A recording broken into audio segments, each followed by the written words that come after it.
Hey guys! Ito pa yung mga nakuha naming libre. Ayan, pasensya na nasa tiles ha, pero malinis naman yan dahil nandito tayo sa loob ng bahay.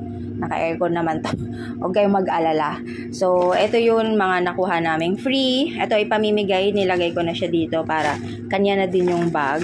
Ito, in-order ko to sa Lazada before pa. Para, naka-ready talaga to pang dala. Pamigay. Kasi nakuha ko siya ng mura. So, good thing na may nakuha tayong libre.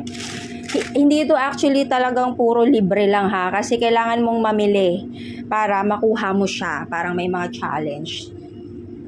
Yan, ito yung plastic nung sa Lazada. So, ito.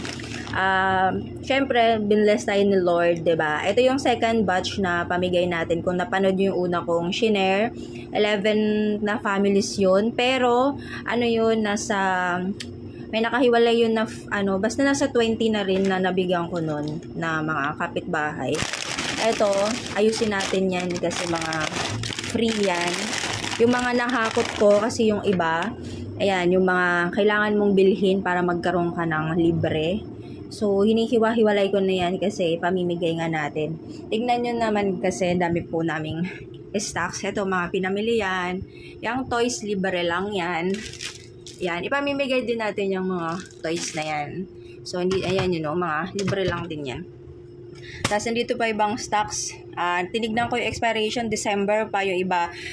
Next year, ito, January 2025. So, ang tatagal pa po ng expiration. Ito, next year pa ng April. So, nakatambak, 'di ba? Binless tayo ng Lord ng maraming pagkain, hindi tayo nagugutom, kaya i-share din natin. Tingnan nyo naman, sarili naming stocks yan dito sa bahay. Pero hindi to galing sa convention ha. Ano lang namin, every week kasi nag-grocery kami. Pang sarili lang 'yan.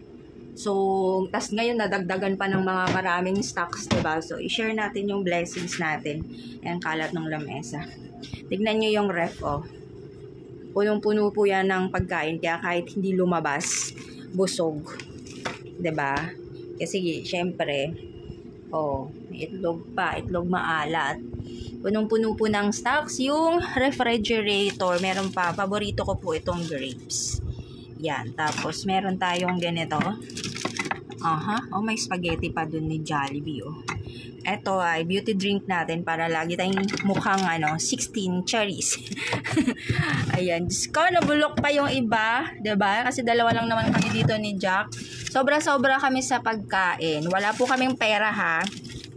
Kaya please lang, yung mga pinagbigyan namin na ibang family, na tayo sa wag nyo na ako hingan ng pera kasi wala po akong pera, pero sagana ako sa pagkain dito sa bahay. So ipamimigay lang natin to, i-share din natin yung blessings natin kasi syempre nakakuha tayo ng mga libre.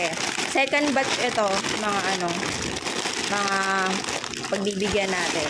Yung mga naghakot dito ng basura, yung mga kapitbahay ni Jack na mababait din, yan pinagbigyan namin. Tsaka yung rider namin sa Flash, binigyan din namin yun kasi mabait yung si Kuya. Ito pala naka-ready na to, hindi ko alam kung para kanina to, pero binalot na yan ni Jack.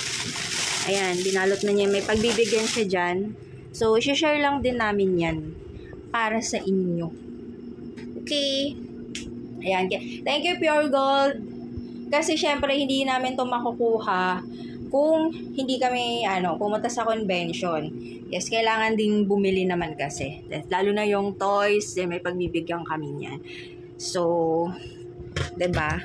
Sarap lang sa feeling na eto, pang sarili siya, hindi siya pang tinda. Stocks lang siya sa bahay. Tapos ayun, kung sino yung naisip namin bibigyan na kailangan talaga yung maa-appreciate niya. Ako kasi, pag mabait ka, hindi mo na kailangan manghingi sa akin kusa akong nagbibigay. Pero, once na parang may something na may something ka din. 'Di ba? Kahit madami ako, parang ayoko, parang hindi ka deserving. Parang ganun, na may something fishy ka, ganyan. So, ayan, dami stocks. Ito, ang tagal pa na expiration niya. Libre lang to. Tsaka yung sa hakot. Alam mo yun, kung familiar ka kay Pure Gold. Hahakot ka, mag-spin ka ng wheel. Ayan, December pa siya 2024. So, syempre, pamigay natin yan. Hindi siya pang tinda. kundi pamigay. Ayan, abangan nyo po, uwi kami sa Pangasinan.